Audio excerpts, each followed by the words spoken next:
I'm Jen Taylor Skinner, and this is the Electorette. On this episode, I have a conversation with Lala Wu, the co-founder and executive director of Sister District. It's a grassroots organization focused on getting Democrats elected in state legislatures. Lala and I have had several conversations over the past few years, mainly about how Democrats can gain substantial legislative power by focusing on state-level races. A lot can be accomplished at the state level: improved reproductive rights, voting rights, and even improved access to health care. But this episode was really hard for me because we talk about that Supreme Court opinion leak that everyone's talking about. The leak which revealed that conservatives were planning to end Roe v. Wade as we know it, effectively making abortion illegal. And that's on top of all of the other draconian, archaic anti-abortion laws that are being passed in red states all over the country, like the bill that was just passed in Oklahoma, which bans all abortion after fertilization. Think about that. Think about what that means. We actually recorded this episode before the bill in Oklahoma was passed, and it was also shortly following the mass shooting in Buffalo. So it was a really, really hard episode to record. But despite all of the terrible, terrible things that are happening, Lala Wu and the good people at Sister District, they keep fighting and they keep organizing. And Lala actually gives me some hope that we can right this ship through organizing and voting. So without further ado, here's my conversation with Lala Wu of Sister District. Lala Wu, welcome. Hi, thanks. It's great to be back. Yeah, I know, but under really terrible it's all been terrible. Like, it's been terrible for years now. We're here to talk about the Supreme Court leak, but, over the weekend we had these, shootings and these hate crimes, and I don't know, just everything's terrible. And you're one of my favorite people to talk to because you're so hopeful, but not a lot of hope going around these days. So anyway. I'm glad to be here talking to you also in the wake of yet another tragedy. That people are terrible and there are awful people out there, but let's just say it plainly, the Republicans are making it much worse. I don't know what to say about that. They are. We have to be clear. And when you say that, I think immediately of the media and how they are spinning these stories and creating this narrative and trying to do the both sides thing. And, at some point they have to drop this because, at some point it's kind of neutral and then it gets kind of irritating and then it becomes harmful. And I think we're at that point where it's harmful to say like, oh, well, both sides are, fomenting violence or whatever they're saying. And I know what they're saying. I haven't turned on the news in the past several days just because things have been so terrible. But I know that that's the pattern, right? And how do we even stop them or change their, what they do? Yes. What we know is that change has to start from the ground up.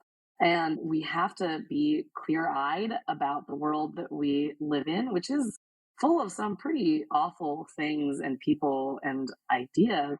But what we know is that if we get power in the right places, we can change the narrative. We can move us toward a world that has more rights and liberties for all of us. And so it's about being really strategic about that and staying hopeful despite the terrible news that comes at us seemingly every day. I think that really starting thinking about, what's going on in your community, locally where you are, also thinking about what's going on in your state, and then also expanding, realizing that the entire country is our backyards, right? That what happens in one state affects us in another. And the Dobbs leak is a great example of that, because although it looks like Roe v. Wade is going to be overturned, can't believe I'm saying those words, but here we are. And that means that the question of abortion is going to be turned entirely over to the states, so that whether you have access to a safe or legal abortion is entirely in the hands of state lawmakers.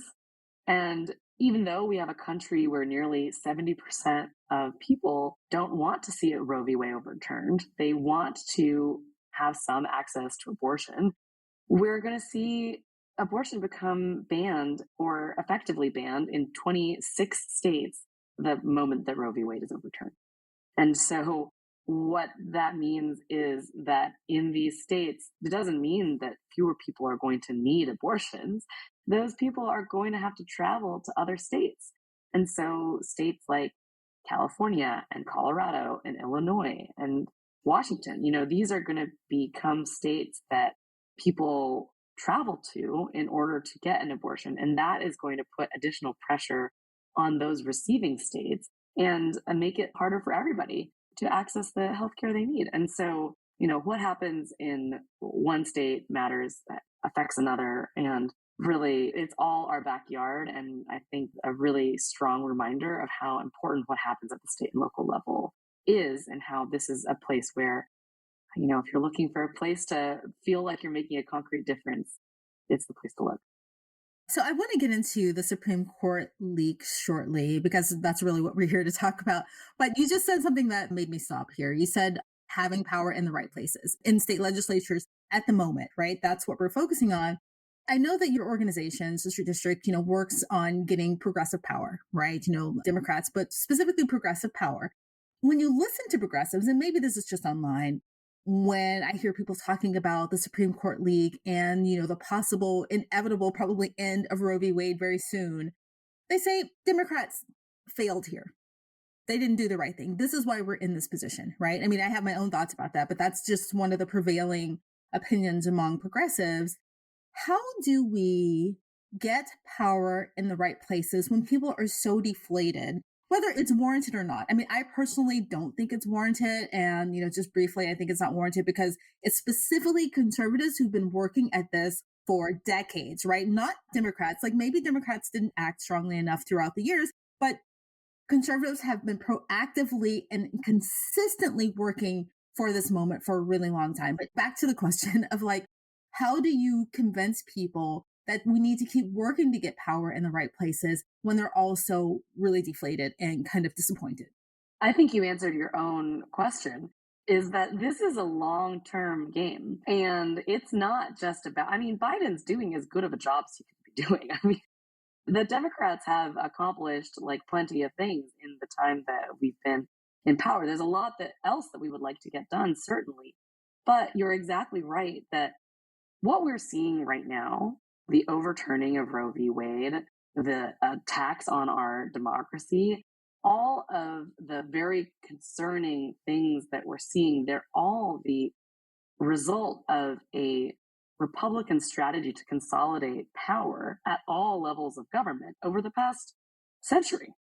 And so we can't fix it with one election as much as we would love to. We have to continue to work at this and realize that it's a long-term project. I talked to someone, I was at a Sister District event yesterday, and I talked to someone who said, I never thought I would see Roe v. Wade overturned. I never thought in a million years. And I said, I know, here we are. We have so much work that we still need to do. And she asked me, when is it over? When do we get to be done? I looked at her and I said, this is the long game. We get to be done when the other side decides they're done. And let me tell you, they like this game. They're interested in continuing to play it for as long as we're on this earth. It's not a game that is won. It's one that continues. It's never over. This book keeps getting written and the pages continue to get added. And so it really, it all depends what we do with this moment. And what we have to do when we think about getting power in the right places is first, as you said, we need to understand that this is a long-term project. And then we need to just be extremely smart about where we're putting our resources. And so, you look at the Republicans, and not only did they have a very strong effort to make sure that they were going to have folks lined up for the opportunity to get them put on the Supreme Court, so that Trump was in the position with Mitch McConnell's help to put 3 justices on the Supreme Court. But there's also a very deep bench of Republicans that have been ushered in and are waiting in the wings for other federal courts, not just the Supreme Court, but these are other Article 3 federal judges that are appointed for life. And only a sliver of the country's legal cases make it up to the Supreme Court. So a lot of law is made finally, its final stop is at these federal courts. And so that's another piece, that the Republicans have been working on. Republicans have also been working on the state courts, which are also going to be the final word for all kinds of legislation, including abortion legislation, which after Roe v. Wade is overturned. So, who is on these state courts really matters as well.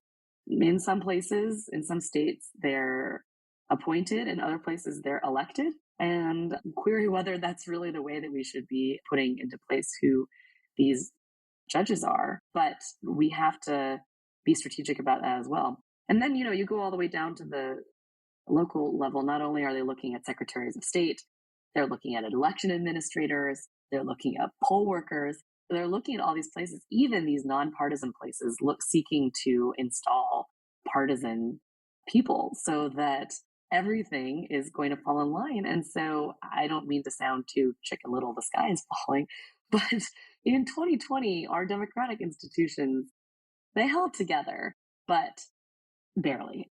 We have to be prepared for the Republicans.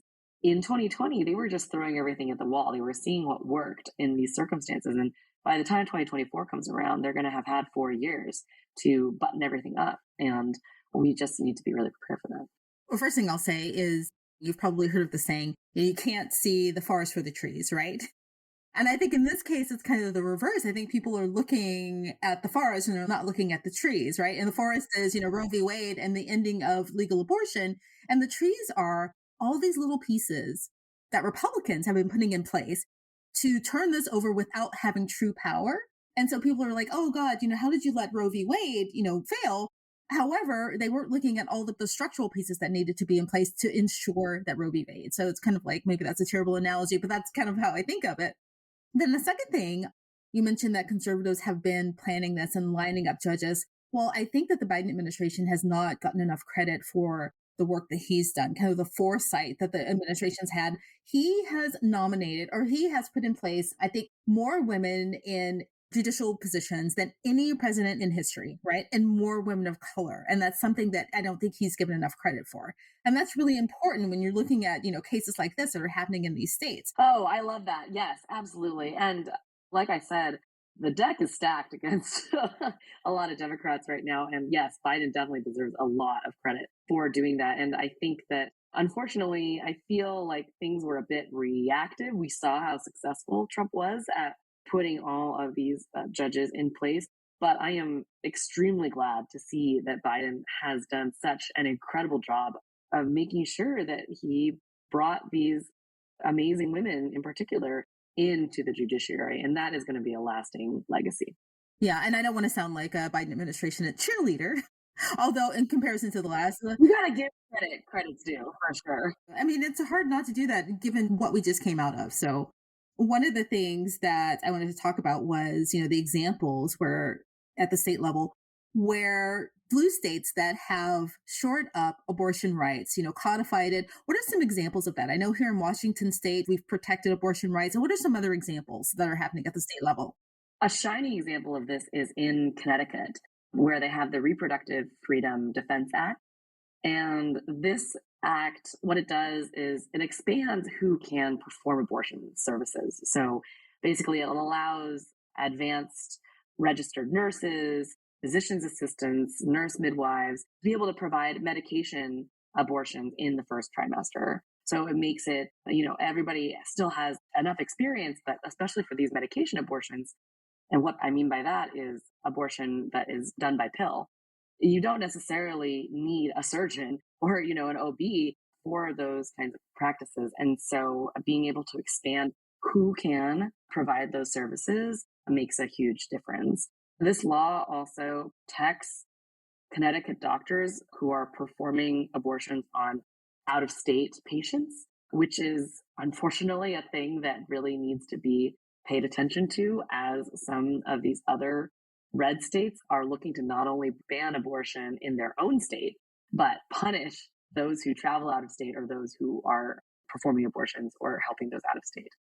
And then it also protects medical records of people who travel to Connecticut from out of the state. So there's a whole bunch of provisions that not only make it clear that abortion is legal, available, and will be safe, but also expands this whole idea of reproductive justice, reproductive freedom helps to make it easier for folks to access these services. And as you just heard from, a couple of those things I just talked about, what happens in one state impacts another. And we're going to be seeing more and more of folks trying to reach across their party lines or reach across their state lines, rather, to make abortion access harder or, and I think this is key, or easier, right? And this is the power that states have, is that although 26 states are going to immediately outlaw or almost entirely outlaw abortion, there are these other states like Washington, like Connecticut, like California.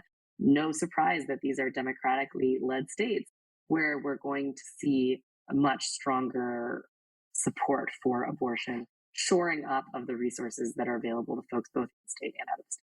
So when you said reactionary, at what level were you referring to? Are you referring to like a federal level or just broadly or at the state level? Were some of these blue states kind of slow to respond or what?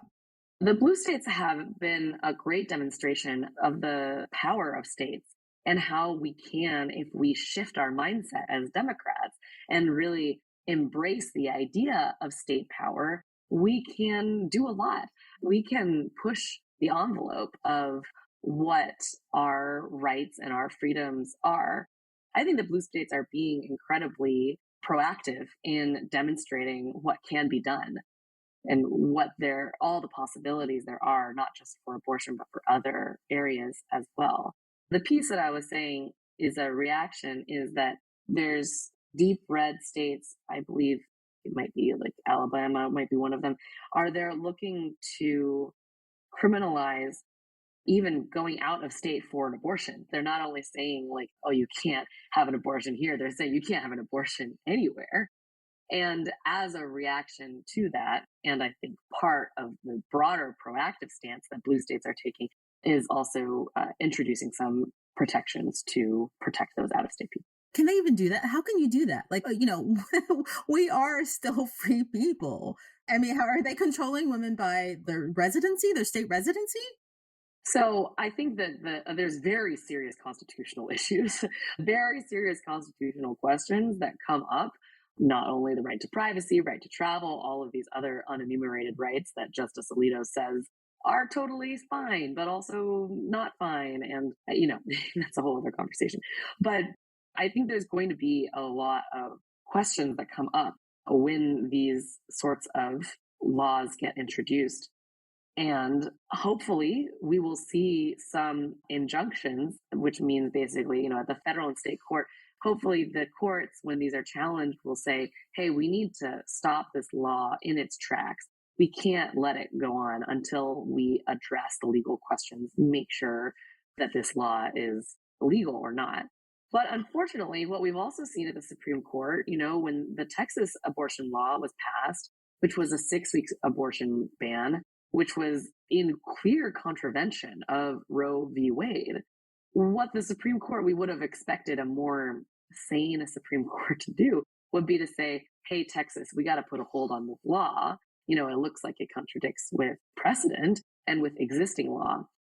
And then we'll decide, and then, you can go in and implement or not. But what we saw with the Supreme Court is they were like, we're just going to be silent. Seems fine. Go ahead and do whatever you're going to do, which was an implied go for it. And in the meantime, there's a real world impact that hundreds and thousands of people were affected.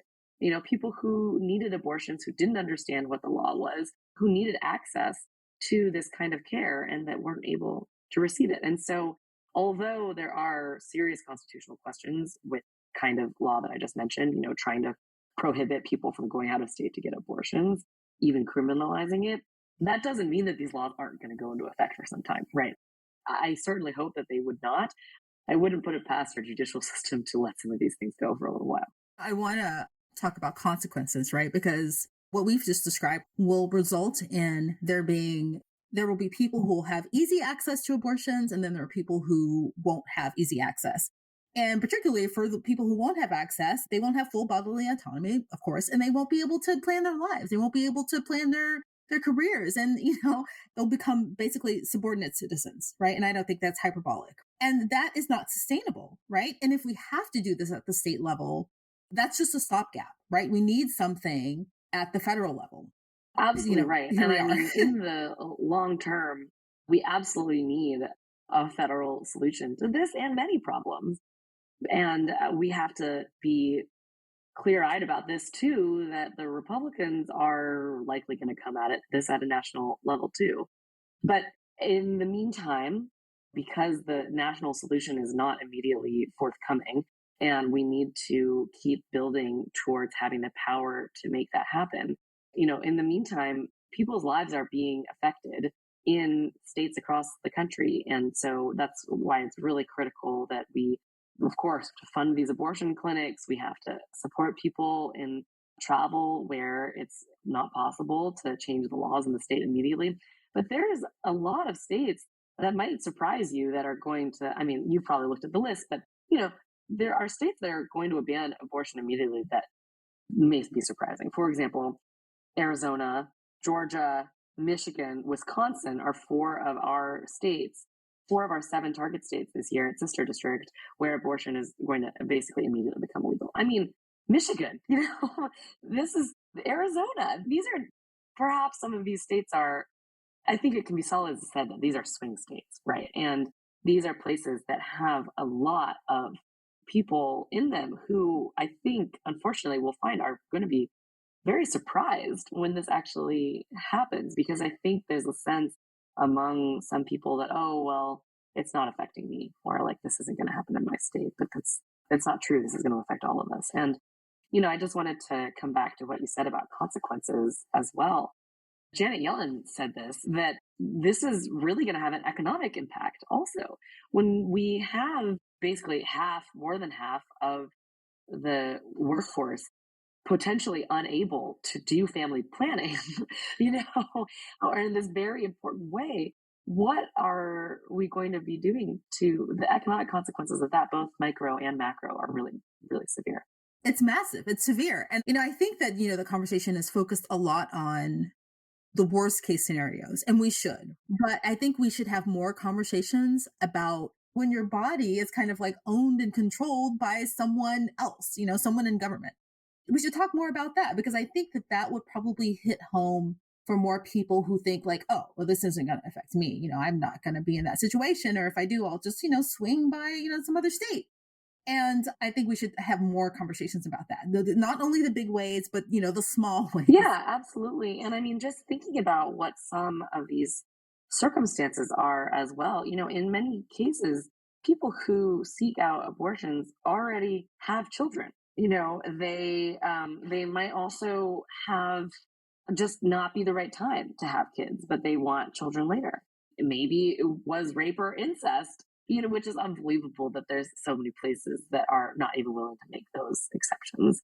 Maybe you're sick with cancer. Who knows? You know what I mean? There's all of these different circumstances under which people need to be able to make these choices about their own bodies. And instead, what we have is that this deeply personal decision is entirely in the hands of our state lawmakers, who, by the way, many of whom are in states that are deeply gerrymandered, right? And so they are going to be making decisions that these Republicans, in most cases, because they're sitting in these very safe seats, they don't need to feel accountable to their voters. They can just say, well, what does my extreme conservative right base want? And actually, not only is not accountable to what the voters want, but also, are incentivized to appeal to their base. And so this is how we get a situation where we've got a vast majority of people in this country who support Roe v. Wade, yet we have so much opposition to it coming from the state level. I'm so glad you said that, because there are endless reasons why you would want to make this decision, right? Like you said, cancer. Maybe there's some genetic issue that runs through your family, but then also maybe you just don't want to be a parent. Yes, which is fine. I think all of those conversations should be on the table. Like, it's none of your business. Why? Right? It's none of your business. Why? And I wish we could have more of those conversations. But anyway, what is the timeline here that we're looking at? I mean, from what I've read, I think it's June. Is that right? Yes. So everybody that I know had been kind of preparing for this decision to be released by the end of June. The Supreme Court traditionally reserves its most high profile, controversial opinions for the end of the term. And there had been a sense that, oh, maybe they'll release it earlier because the Supreme Court is so weird. Who knows what it's going to do? But then, this bombshell leak happened, and that was a big surprise. The draft opinion itself and what it said was not surprising, but the leak was very surprising. So, yes, the timeline is that we're looking at June by the end of June. Another thing that I wanted to bring up before we go into, because I want to continue the conversation about consequences and, those states where people may not be expecting this to come down ever or, this quickly. We've been talking about birth control too, right? Like these are very real decisions that are happening right now in states about attempts at controlling access to birth control. What do you know about that? So, Justice Alito, and if you ever listen to the Strict Scrutiny podcast, which I highly recommend, my former law professor, Melissa Murray, is on there and likes to call Samuel Alito Troll Alito, which I think is quite good. So Samuel Alito really tries to have it both ways. He says all of these things about unenumerated rights and how if it wasn't originally in the Constitution, then we need to look at askance at it, and we really need to be focused on this real originalist, textualist, what did the founders really mean to cover when they wrote all of this out. He says all of that, but then he says, oh, but don't worry, this decision's only about abortion. Don't worry, it's only about abortion. And so you really have to wonder, is it only about abortion? And are you in the future going to feel constrained by what you said here? Probably not, because you have given fuel to the fire and a lot of reasoning, basically drafting a playbook out for Republicans to challenge all kinds of rights, whether it's birth control or LGBTQ rights or anything else that maybe even is settled law, because they've been shown to be willing to overturn this precedent. So why not others?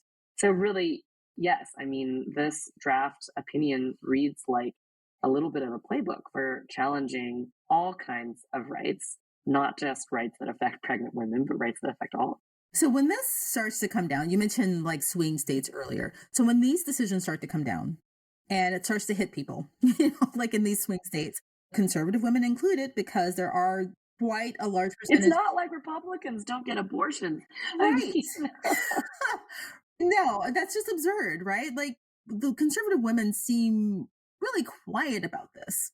What are they thinking? I don't have any more of a complex question than that. Like, just like, what are they thinking? First of all, the decision coming down in June, that's really bad timing, right? Before the midterms for them. I just can't imagine what is going through their minds. I can't say that I know what's going on in anyone's minds, but I do know that it is up to us as Democrats and progressives and being on the left to make sure that we take the opportunity of this moment. And this is a terrible thing that's happening, but this is an opportunity for us to communicate with, persuade some persuadable voters, right? To talk to folks about how this is something that's really going to impact their everyday lives. And hey, isn't this bridge too far, in terms of saying what you can do with your own body? So, I think that if kind of related question to what you're asking is what's the implication for the election and for the midterms, I think it depends on what we do at this moment. Like, what could we do right and what could we do wrong? I think that this is a very resonant issue for a lot of people because it impacts all of us, right? Even if you're not somebody who is able to or is looking to get pregnant, you certainly know many people who are. And, I imagine that they're near, and many of these people are near and dear to you. So it's about figuring out how to get this messaging right. And I do think that, there's something to be done at the national level, but at Sister District, we also talk a lot with the candidates that we support about figuring out what the right message is for their district, what the right way to communicate with their voters is. And so this is an issue that, volatile, deeply personal to a lot of people, but there our messages out there that we can talk about being pro-choice, about bodily autonomy, about even in Republican terms, just leave me alone. like, let, let me do what I want to do, right? Isn't that what they Exactly. ask for all the time? And so there are ways, I think, to get that message out, but we'll definitely have to be looking at it carefully. And, at Sister District, we try to be really mindful that there's a lot of noise at the national level, and sometimes that can be good, oftentimes it's bad, but you can communicate with people really clearly, more clearly sometimes when they are voters in your district.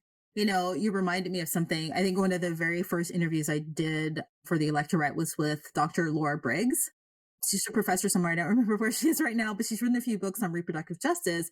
And I'll never forget, first of all, I asked her the question about conservative women and why they were voting against their own interests, right? The first answer she gave me was that they don't think that they're voting against their own interests, that Republicans or conservatives have promised them a sense of safety, right? From things like threats at the border, which is why, Trump kind of harped on that so much when he ran for office, right? The first time. But secondly, something she mentioned, I think for her second book, was that there's this peripheral circle around a pregnant person, their partners, right? Their spouses, their family, their grandparents, right?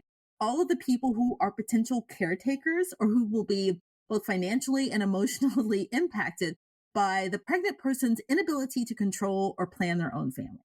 And they all have an interest in supporting reproductive justice and supporting 100%. access to abortion. And I just want to say that because Yes, I think that that should be a part of the message. I couldn't agree more. This affects all of us. And I think it's really wrong to say that, oh, this is just a women's issue. It's not. Of course, it affects women a lot, obviously.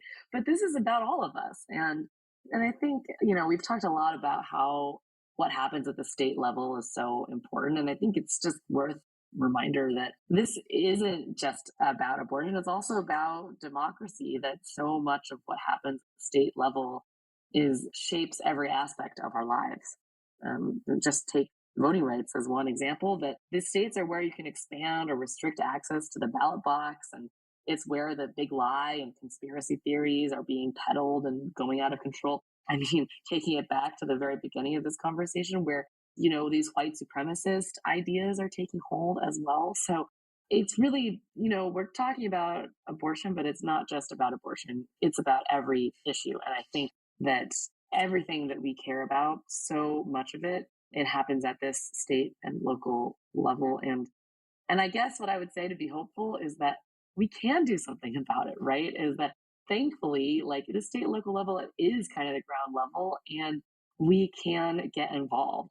We can make a difference in these races without a ton of money, without a ton of time. I know a lot of people don't have a lot of time or money, but you probably have like a little bit of one or the other. And if so, that little bit can go a really long way. Like, last year we supported 12 races, and of the 12 of them, five of them were decided by 821 votes or fewer.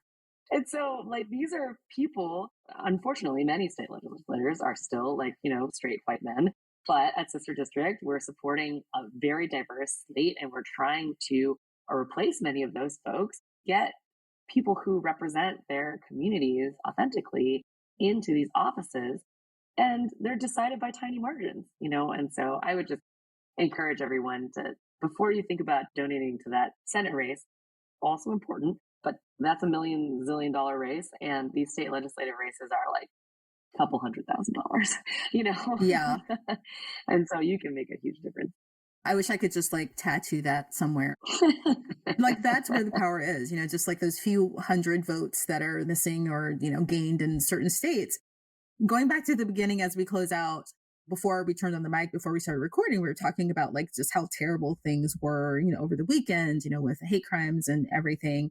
And I feel, just on top of this, like on top of the potential for Roe v. Wade to be overturned, like we don't need this, right? It's just so hard. And I feel a lot like I did in the summer of 2020. I think it was the summer of 2020. We were mid pandemic. Trump was trying to hide data, hide death numbers, and was trying to keep people from voting. I just felt really, really scared and anxious. I'm kind of going back into that place now with everything that happened over the weekend and with Roe v. Wade potentially being overturned. I know you said we can do this and we should have hope, but just tell me if you're a listener and they're like, what can I do? Like I text bank and I do phone banking every single election, but I just feel like I should be doing something else. What should everyone be doing? I think that action is the antidote. And, the text banking and the phone banking, donating, all of that is a really powerful way to make a difference. What I would add to that is that we have to support each other. We really have to be there for each other. And if you can find community in doing some of these things, you can join your local sister district team, but it doesn't just have to be us. There's all different kinds of organizations and groups that you can join. And what is going to sustain us for this long haul, and that's what it is not necessarily doing all of this on our own, right? Because I think that can it's all wonderful. But if we want to really make this feel sustainable, then we need to weave it into allow our community to be our support too. And so bring a friend, get somebody to do it with you, like have a drink while you're doing some of these things and catch up, right? Like make it fun and don't feel bad about having fun doing it, right? Like this is like very sobering, serious, hard stuff.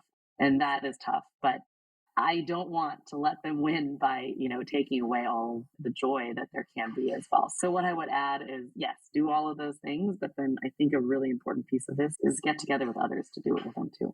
That's a good idea, actually. Even if it's on Zoom. Yeah, I was thinking about that. Like, how can I have like a text, banking party with cocktails on Zoom? And anyway, I'll try that. Can I just say one last thing? Yes. I think I mentioned that I have a 7-month-old daughter now, which is really amazing. And I took her to her first protest on Saturday for the Bands Off Our Bodies protest. And I had really mixed feelings, right? And I was really excited and really proud and happy that she was there, but also just so sad that we had to be doing this. And it was a march from kind of one side of downtown San Francisco to the other. And we reached the end almost. And I saw a sign that said, I marched with my mother. I never imagined I'd have to march with my daughter. That sign really struck me. And I just hope, and it reminded me why I'm doing the work that I'm doing. It really reminded me, what this is all about. And I just really hope that in the future, when my daughter Zelda is, marching perhaps with her own daughter, who knows, in the future, that it's not because she is protesting some other right that's getting taken away. I hope that it is something to expand our rights, to be building towards like a bigger and better progressive future for all of us. So that's what I will just close and say. No, that's a beautiful, perfect way to close. And congratulations again on your daughter. That's so beautiful. We talked about this before, I think, in our last conversation, that I have a newish daughter, not as new as yours. She's 2.5 years old. And I think about that a lot too. I think about, I look at her and I just can't fathom that it's possible that she and my son will have fewer rights than we have. So, and I love that you take her to protest. I think that's beautiful. They're going to do great things. So yes. I kind of thought about myself as a young person for a long time. And now I'm like, I guess I'm getting older. But, not to be cliche about it, but there's something about having kids that reminds you that, hey, we better do our job and leave this place better than we found it. So let's try to do that. It's so hard to, say, oh, I'm just going to sit this one out. Because you can't. There's someone like just looking at you who has to live in this country that you leave behind. And you can't sit it out. You can't sit on the sidelines. You just can't. Exactly. Well, anyway, thank you so much again for another amazing conversation. Sorry you had to lift me up again, but thank you. Oh my gosh. I love chatting with you. Okay, talk to you soon. Bye.